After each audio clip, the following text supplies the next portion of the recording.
Hello and welcome, Sandy here, and today I will be using another 3-room studio stamp set to create gift card holders and bookmarks.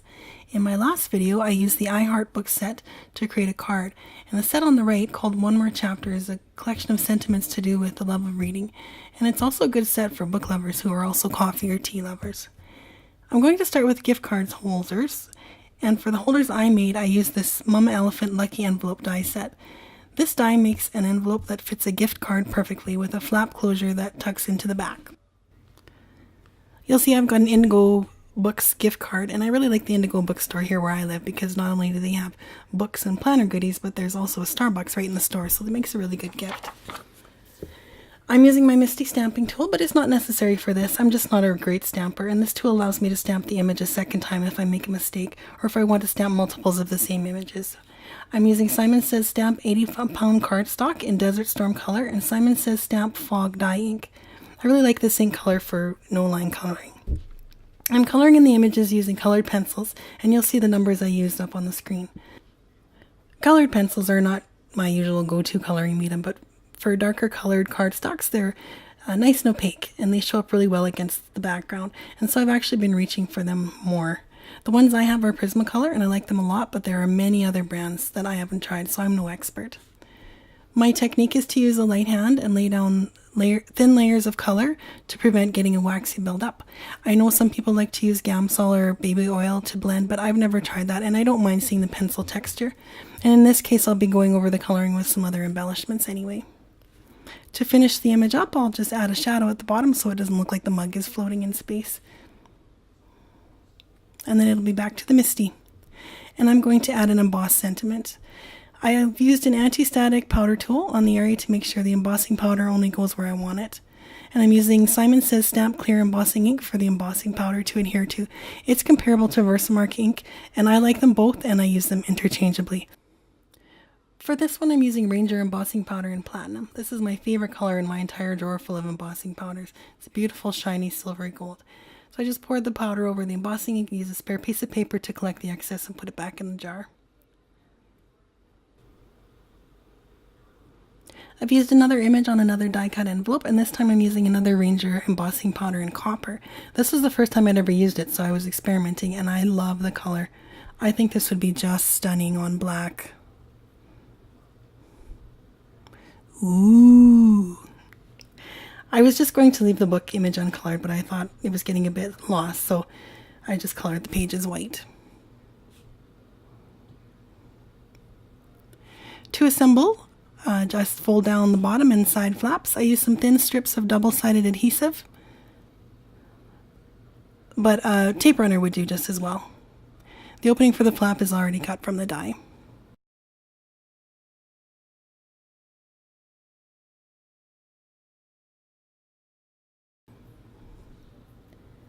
I thought they could both use a bit more bling, so I used some clear Wink of Stella on both.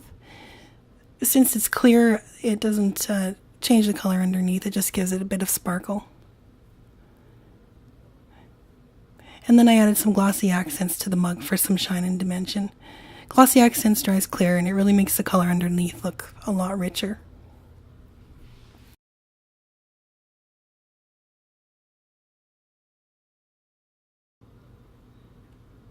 For the bookmarks, I used the Simon Says Stamp Stitched Banners die set. I ordered this set from Simon Says Stamp the day it was released because as soon as I saw it, I thought, bookmarks! And so I designed the stamp set with these dies in mind. The second largest banner has a finished width of 2 inches, and that's the die I use for all the bookmarks I'm showing you today. For the first bookmark, I used 80-pound Neenah Solar White cardstock and Distress Oxide Inks in Cracked Pistachio, blending into Broken China and then to Faded Jeans. So here we go for the blending. And I lost the footage for that and also for the beginning of the next one. My apologies for that, but there's plenty of ink blending to come. For the next one I blended fossilized amber at one end, Broken China at the other, and blended in between with worn lipstick.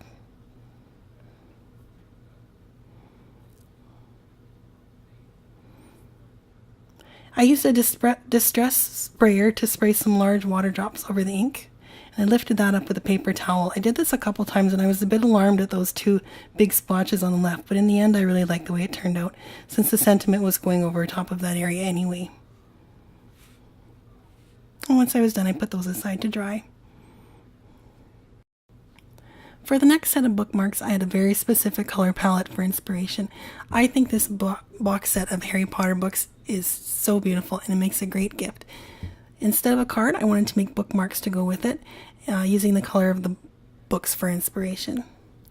Again, I used the Simon Says Stamp Stitch Banners die, and this time I used Bristol paper. I have this 6 by 6 inch pad and I was able to cut 3 from each using the second largest die. You'll see I have candied apple, spiced marmalade, seedless preserves, and picked raspberry distress inks out.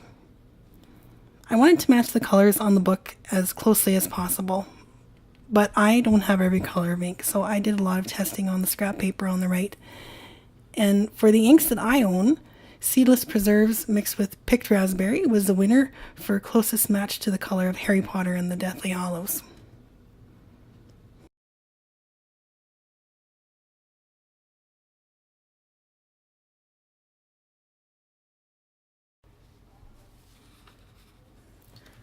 So once I was happy with the blending, I added black soot to the top and sides to mimic the look of the books.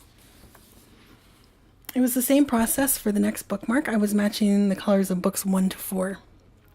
Again, I don't have all the Distress Oxide colors, so I'm using a mix of Distress inks and Distress Oxide inks. I wasn't sure how they were going to work together, but they blended just fine. The only issue I had was my own fault. I don't have a dedicated ink blender for each color, only each color family, so if I'm using blues, I keep using the same one. What I will do now, though, is have separate blenders for regular inks and oxide inks, because you may have noticed I just finished using the broken China oxide ink and immediately plonked that blender right in the middle of the Mermaid Lagoon regular distress ink pad, and it just sat there right on top. Oops. It seems to be fine now. I'm not too worried about it. I think most of it came off with a different blender.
I had quite a lot of ink left on my craft mat, so I sprayed some water on it and I used some spare cardstock to wipe it up. I liked the way it was looking, but it was going to dry back a bit pale, so I added those same colors directly to the mat, and I added water and pressed the paper back down in the ink, and then I just set them aside to dry.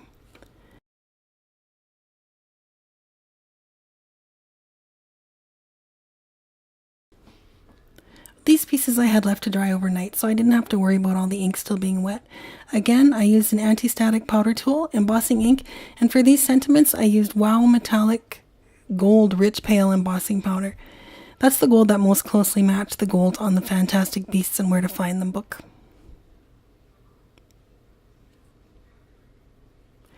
Once the heat embossing was done, I cut out coordinating banners from the largest of the die set, and I adhered them to the backs of each bookmark. This finishes them off, and it leaves about a 1/4 inch border all the way around. It leaves a nice place to write a personal message on the back. For the pieces I had dipped in the ink, I cut them to fit on the front of the gift card holder, inked up a sentiment using black ink, and I adhered them to the front of the envelopes. Thank you for sticking with me. This was a bit of a long one, but there was a lot to cover. I really enjoyed making these bookmarks. The Harry Potter books were a really good jumping off point for me for inspiration, and I went a little bit crazy. I hope you give some bookmarks and gift card holders a try. A bookmark is something that will be used, and they're a really quick alternative when you don't have a lot of time for a card, but it also makes a nice gift on its own. All supplies used are listed in the video description below, including a link to my shop if you'd like to purchase this or any 3-room studio stamps. Thank you so much for watching. I hope you have a wonderful day. Please feel free to comment, like, and subscribe to the channel. If you'd like to see how this image was colored, you may be interested in the video shown here. Bye for now.